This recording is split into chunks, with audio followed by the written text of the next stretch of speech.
ہم کریں گے ہر مظلوم کی حمایت۔ السلام علیکم، میں ہوں حرین فاطمہ اور آپ دیکھ رہے ہیں حمایتی نیوز HD چینل۔ نظر ڈالتے ہیں آج کی اہم خبروں پر۔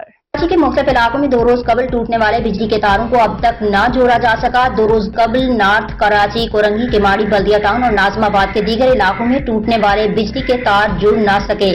علاقہ مکینوں کا کہنا ہے کہ متعدد بار شکایات کے باوجود عملہ خراب میٹر اور ٹوٹی تار جوڑنے نہیں پہنچا۔ یہ الیکٹرک ذرائع کے مطابق ادارے کے پاس نفری اور گاڑیاں محدود ہیں، جس کے سبب تاخیر ہو رہی ہے۔ شہر میں 2 روز قبل چلنے والی تیز ہواؤں کے بعد زیادہ شکایات آئیں، جنہیں نمٹانے میں دشواری ہے کہ الیکٹرک حکام محدود گاڑیوں اور کم نفری کا حل تلاش کر رہے ہیں۔ دوسری جانب شہر کے مختلف علاقوں میں بدترین اعلانیہ اور غیر اعلانیہ لوڈ شیڈنگ میں کمی نہیں آ سکی ہے۔ FB area, Shadman, Orangi town, بلدیہ، گڈک میں بل ادائیگی والے صارفین بھی بجلی سے محروم ہیں۔